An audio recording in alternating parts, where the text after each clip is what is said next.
you always on the road, man. This is so it's so interesting to see where you are. I'm not so much into social media, so I follow. Sometimes I see some things pop up where you are, but and I see what you're doing in your spare time. What I'm interested is in what have you been doing musically in those countries? First of all, where have you been? That's in the past few months or so. And the second thing is, what have you been doing? So let's start with the first country that you went to.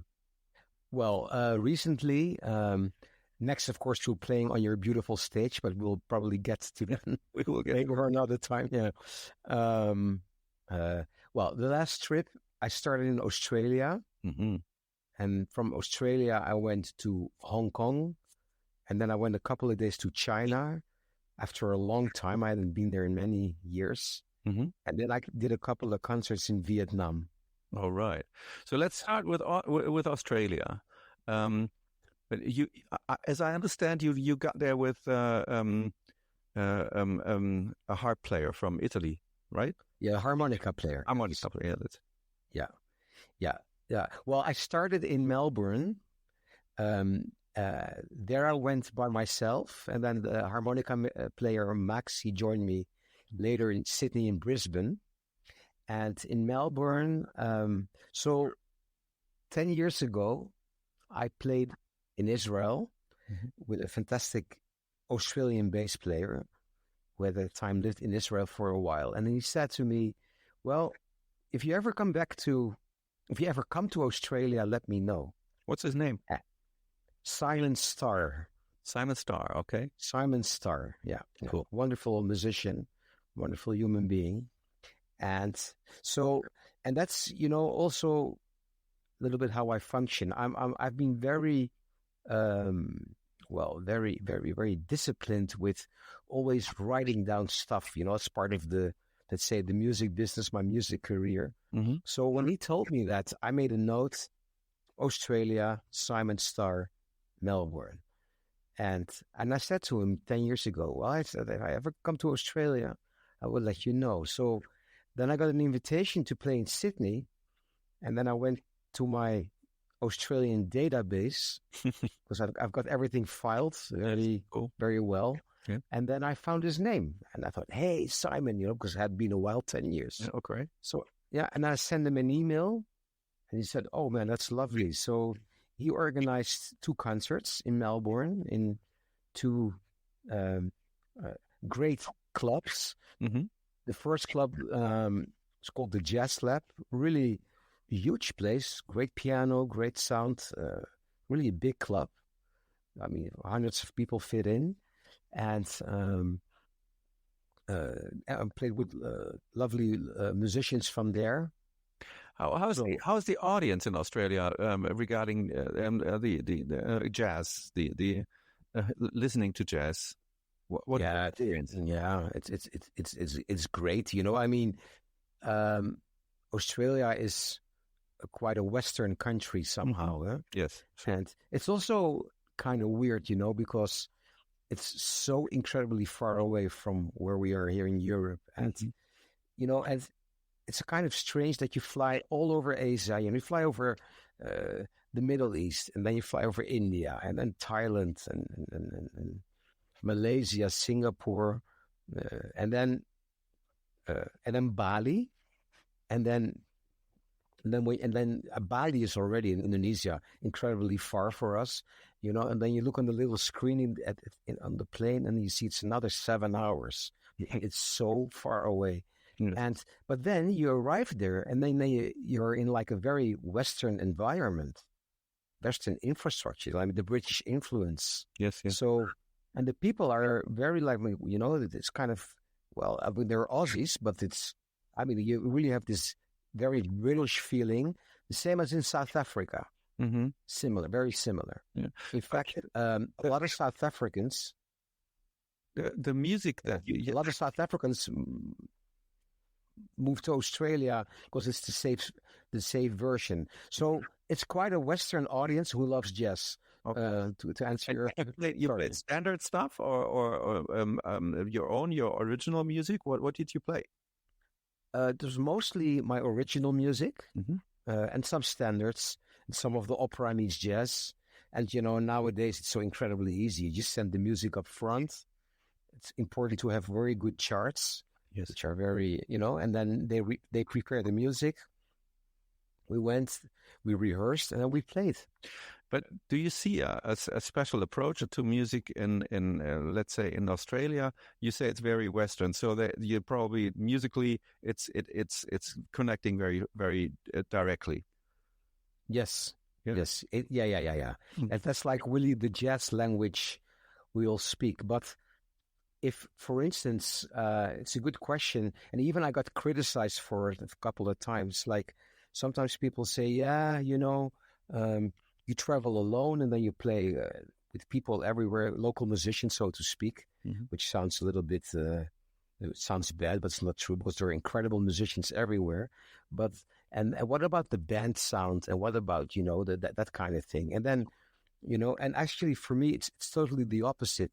Like when I go to Brazil, yes, where I will be going in a couple of weeks again for the second time this year, I play there with fantastic musicians like the drummer Marcio Bahia, who is an absolute master drummer.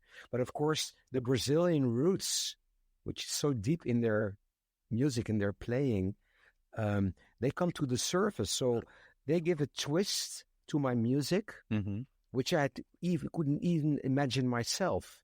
They make it kind of even songs I've been playing for a while. They make them sound fresh. So to me, it's the opposite. That it gives a freshness to the music. Same with the rhythm section, like in South Africa or anywhere in the world. So you played with the bassist. What was his name? Starr. Simon Starr. The other guys, what were their names? You remember?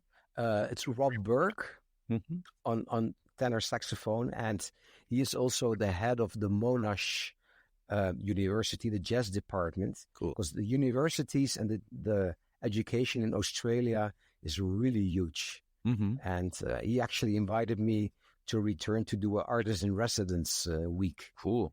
Fantastic. Yeah. I have a friend from Australia. He's living in Hanover. His name is Kim Hatton. Very talented, very nice guitar player, and I was astounded of about his abilities, and he told me a lot about the education in Australia regarding jazz. There were some huge, there's some really interesting players. One guy, a pianist, who used to play with Phil Woods in the past. Also, I thought he was English first, but I have to look it up. It's a very, very interesting. Mike Knock, right? Mike Knock. Yeah. That's like a legendary Australia.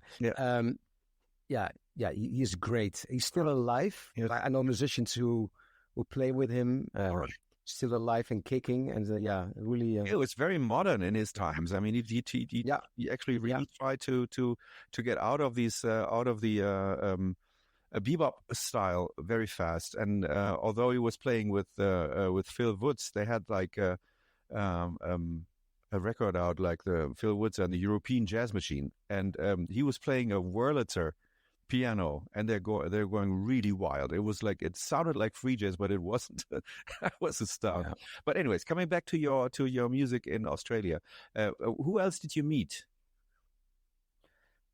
I met a lot of great people. The thing is, when you travel by yourself, and especially when you play with, let's say again, the local musicians, they'll take you anywhere. Great. I mean, there's so many other advantages here. First of all, of course, they have their own network. They post things on social media, like we're going to play with this Dutch pianist.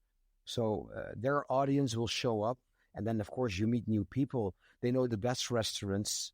Because that's important. Yeah, of course. I mean, otherwise you're sitting in your hotel room with your own band, which is cool too, of course. But then you'll probably end up in the restaurant next door without knowing nothing. And the general travel rule is hook up with the locals. Absolutely, the locals. And eat their food. I mean, that's the most important thing. You eat everything. You just have to. You don't. Know a country when you have not tasted their food. So true. So true. Yeah. And also, when you're invited for dinner, the hospitality and everything, that also it all flows into the music. It all flows. It shows, when you play, even if it's like for the hundredth times or 1,000 times you've played like Stella by Starlight, but when you play it in the right in the right situation, you communicate on a different level, and this is I think it's very important when you meet people that you also hook up with their way of life. Yeah, and I understand that the guys in Australia are very relaxed. Yes, there's a very relaxed vibe. The only thing which I find very unfortunate there, I don't want to be too political here, but when I was there, the big discussion was this referendum for the Aboriginal people, if they should have equal rights. And that was the real big discussion there. And now, as we speak, this referendum took place a couple of days ago, and it didn't make it through. So that's the only thing I sometimes had a little bit trouble with. I mean, when you meet musicians, you meet a lot of like open-minded people. Sure. But I must say, there's also a lot of there are a lot of conservative people there. That's the only thing I regret. Conservativeness and different set of mind. We'll come to China. I think we'll have a little thing to talk about that as well. Oh man, that was incredible. But yeah. I know it's very hard not to get into politics, but politics is a part of daily life sometimes. It's not like in Holland or in Germany where we can take our heads out of this and be on our own. But in other countries, I know that Australian people are very relaxed about many things, and sometimes they're too unpolitical. And in my opinion, it was like I have relatives over there, and they're always like, come on, don't worry about this."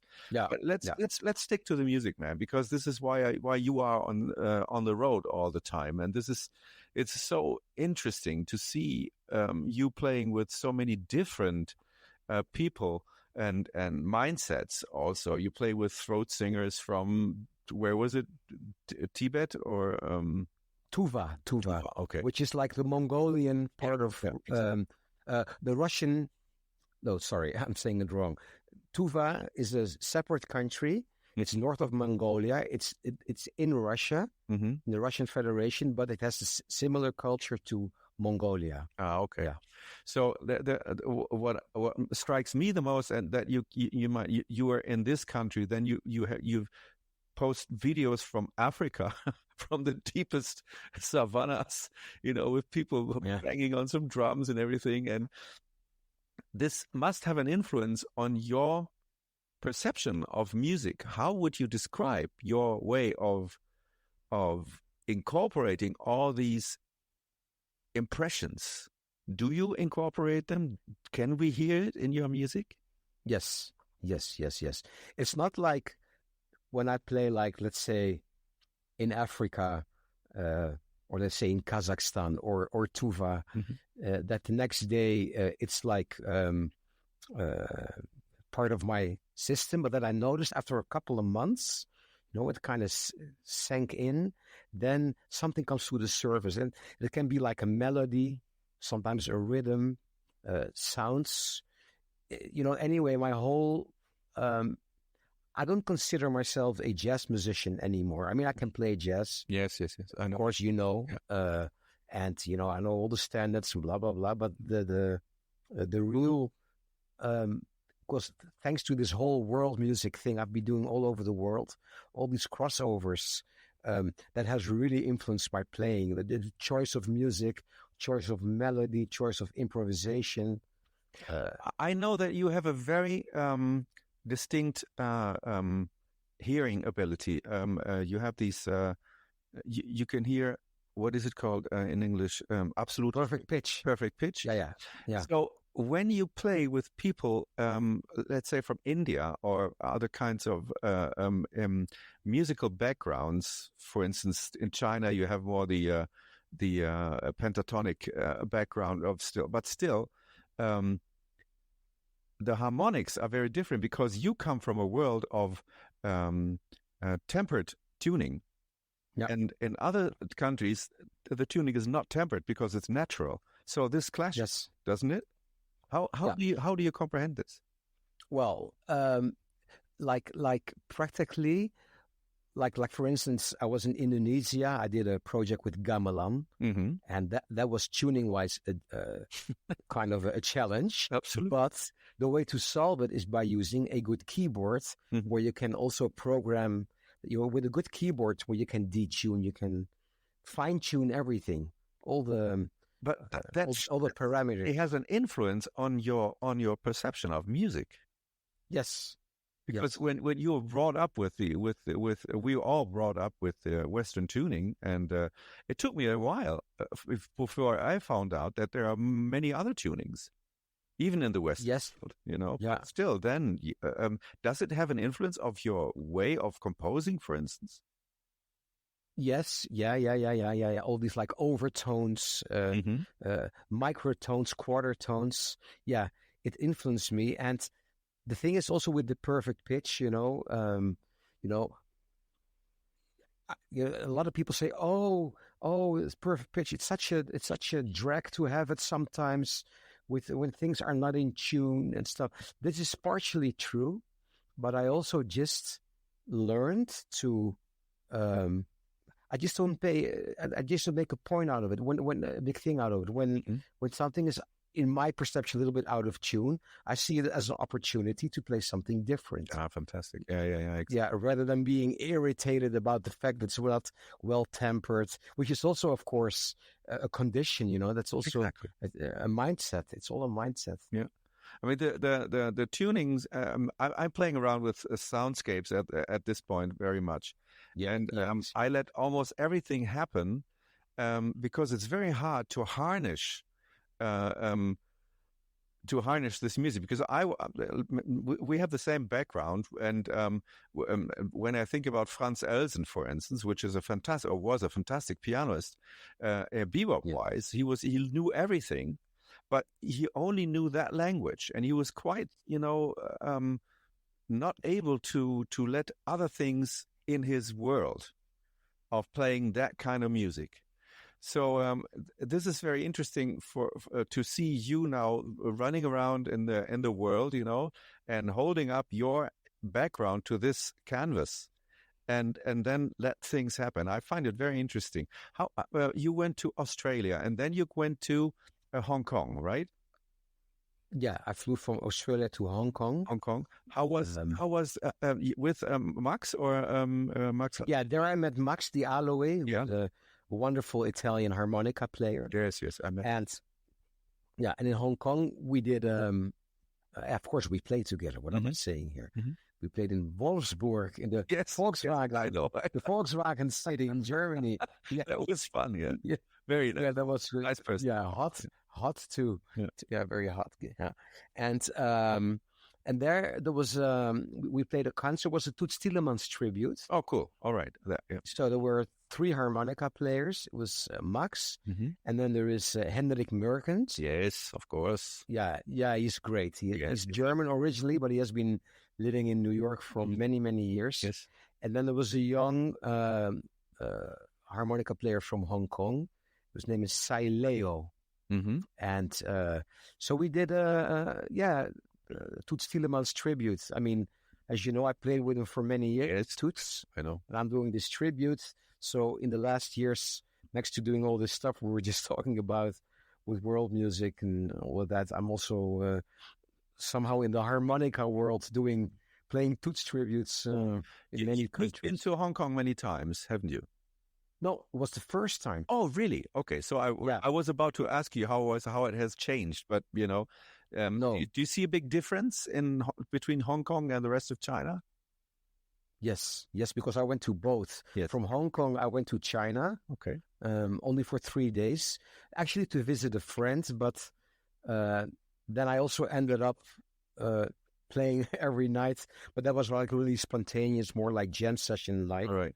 but I was just fascinated. I wanted to see like what's happening in that Chinese city. What is there a jazz scene? What's going on there? So we went to one jazz club, and then and I met a couple of musicians there, and then the next day they invited me, to another play. You know how it goes. And then before I knew, I was playing like jamming everywhere in Shenzhen. And I mean, you have to imagine Shenzhen. It's a city. It's like half an hour from Hong Kong by train, and then you pass and then you go over the border. I mean, I got a temporary visa. You can get a visa upon arrival as long as you stay in that area. And it has 17 million people. Oh, 17. Oh. And I couldn't believe it, man, what I saw there. I mean, everything, all the cars, all the motorcycles, 100% electric. Yes. Like they just decided to change that, and then because of course, then it's the cleanest city I've ever seen in my life. Like the metro system, like comparable to Tokyo or to London, with the also actually in Hong Kong, great metro system, public transport, food, everything so incredibly well organized. And it has quite a downside, as I understand it, because I saw a very intriguing documentary about the surveillance stuff that is going on in China, which was really choking everybody. But let's not get into this too far now. The question is, when you play in Hong Kong or Shenzhen or so, how about the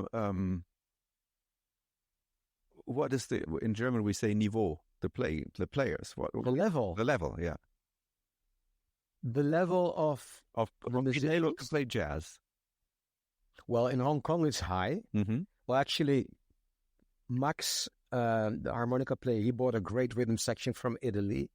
Okay. So so there were great European musicians. Like in China, I played with some local guys there. Then you see that they are, they still have they still have to develop a lot there. Sure, but there's a lot of talent and a lot of interest for jazz. Yes.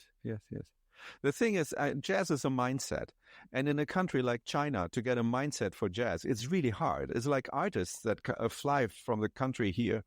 Wei, for instance, the very famous Chinese artist residing in, I don't know where he is right now, in Düsseldorf or anything, maybe Berlin, said that once, to be an artist in China and to be a free artist in your mind, it's really hard.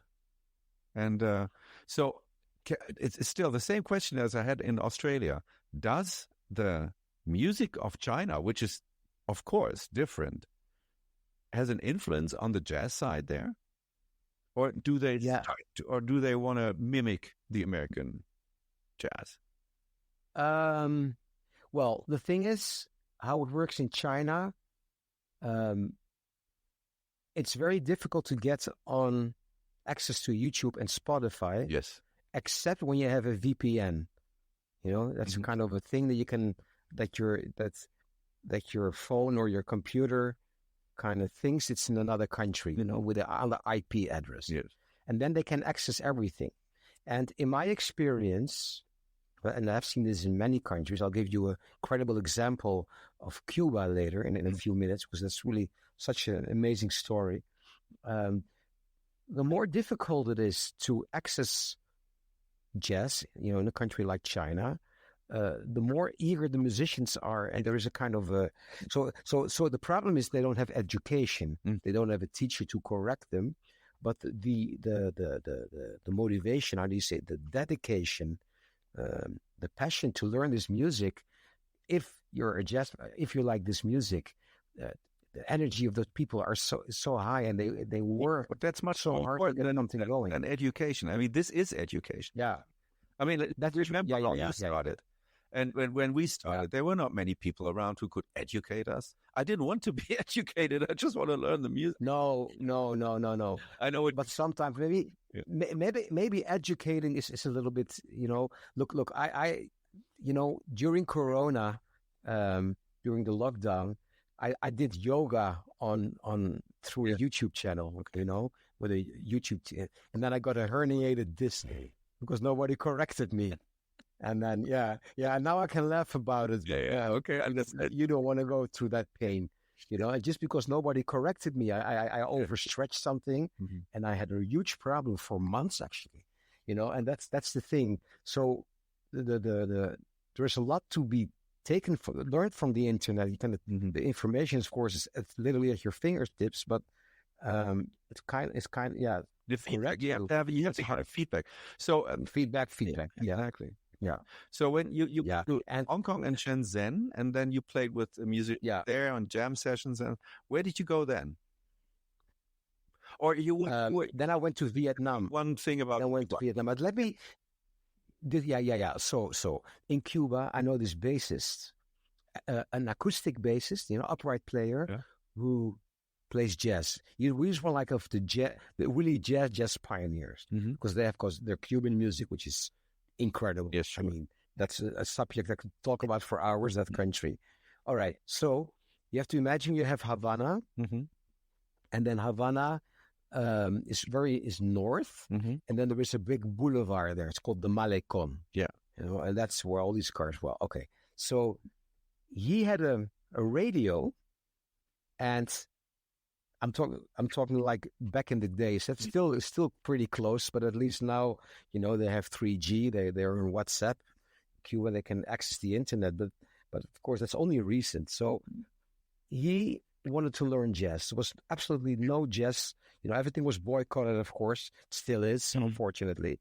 So he had this radio, and then he would drive with one of those old Cuban cars along the Malecon, this boulevard north of Havana, because that's also the closest point to Key West. And the Keys, the Keys south of Florida. Okay. And in Key West, there was a radio station which has like a 24-hour jazz station. Okay. Yeah. So when he was lucky, depending on the weather, exactly, he could pick up the radio signal. Then he listened to the music. He memorized it, and then he went home to practice it. Can you imagine? Yes, actually, it's it's not the same, absolutely not. But when I was a little boy, I was listening to Dutch jazz radio in the night. When I was supposed to sleep, I had my little radio, and I was listening to. I remember very vividly one recording of the Metropole Orchestra, conducted by Rob Bronk. They were playing Kenny Wheeler's song, Everybody's Song But My Own.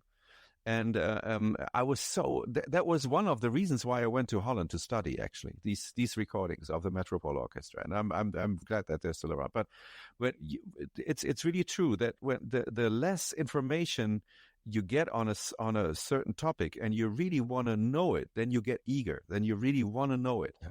And this, I think, the encounters with these people is much more interesting, to me at least, than finding an absolute pro who knows exactly what he's doing and what he's there for and everything. So maybe that's one of the reasons why you do all this, Exactly. I mean, look, I love all kinds of people. I love educated people. I love intellectual.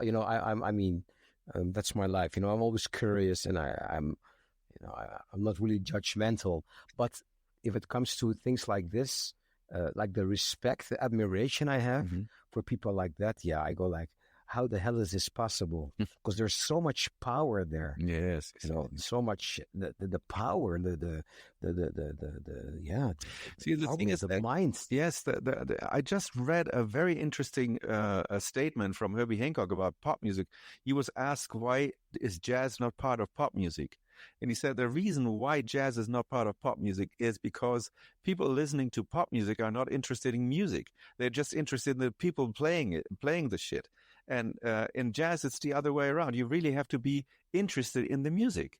And this is why I am doing it. I'm in music. Why I ask you all these questions is not, of course, it's the people that you play with, but it's not about their fame or anything. It's just, are you able to play? Are you eager enough? Can you give me information? that drives us.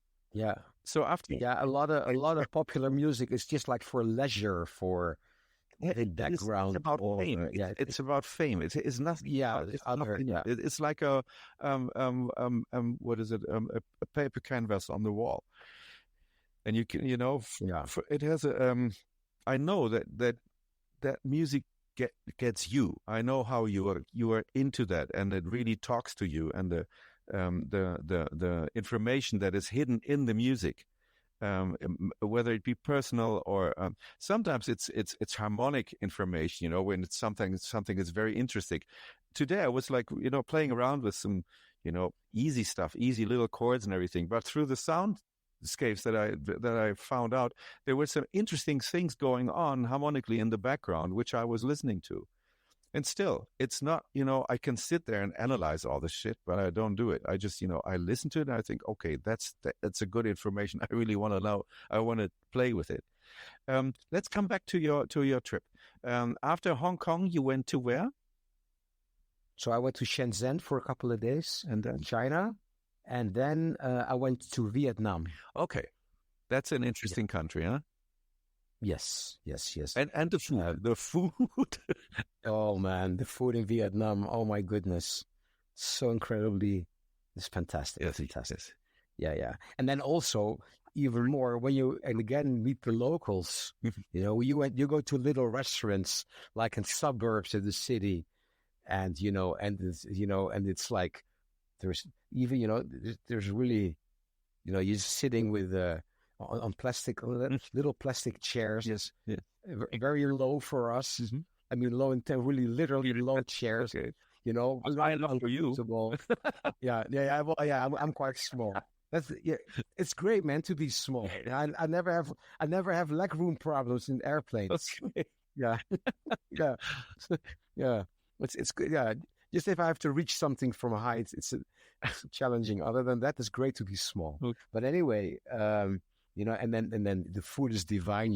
It's like simple places, and again, the hook up with the locals rule applies there. And yeah, Vietnam. Do you know music from Vietnam? Were you invited? Yes, you were invited. Yeah. Okay. Yeah. Okay. So this time, I was again there for a Toots Tielemans tribute. All right. Not with Max, but with Rutger Matthijs, who is a 23-year-old harmonica player from Belgium. All right. And this was also organized by the Belgian embassy. Ah, yeah. Okay. They did a fantastic job. This Rutger is like very promising. He kind of won a Toots Challenge, Toots Encouraging Thing award, which was organized by the management of Toots. Great. Really, yeah. Look out for him. He's don't hear from this guy. With local musicians or in a duo situation, what did you do? With him was duo, but a couple of years ago, well, actually quite some years ago, I went to Vietnam, and then I played with really traditional Vietnamese musicians. All right. What kind of opera house in Hanoi? Yeah. Okay. What kind of music is it? Yeah, it's very Asian. It has this kind of pentatonic, but they also have these very kind of sharp voices. Mm-hmm. And then they have a beautiful instrument, which is called the monochord. Yes. Which is like a one-string instrument. I know. I have two of those in my cellar. I play them. Yeah. It's lovely. Actually, on my YouTube channel, there is a whole playlist with fusions I do with world music, crossovers, and you'll find the videos there. Yeah. I'll be playing with the Vietnamese people and also lovely people, it's and how it works is when I do these projects with local musicians, first of all, I'm very well aware that I am the guest, and therefore I am like as modest as I can be. What I will never do is come there as the Westerner, the so-called educated musician. Yes. With all my theoretical blah, blah, blah knowledge. It's totally not interesting. The thing is with traditional music, and when you do these crossovers, you basically have two kinds of musicians. Either they're only able, and that with all respect I say this, because that's all they do is they play their music, and then you can build something around it, improvise around it. But sometimes you encounter people who want to be challenged because they've been playing that music all their lives, because these are such deep traditions, whether it's in Bolivia or whether it's in Vietnam. And then they want to be challenged. They go like, hey, man, play some crazy chords, or, they want to learn. They want to learn. But for me, both is nice and challenging. So when people are only comfortable in doing their own thing, I'll try to play something around it. And I always ask, are you comfortable? It's not distracting, So I always am very kind of obedient, because out of respect. And I think because of that, I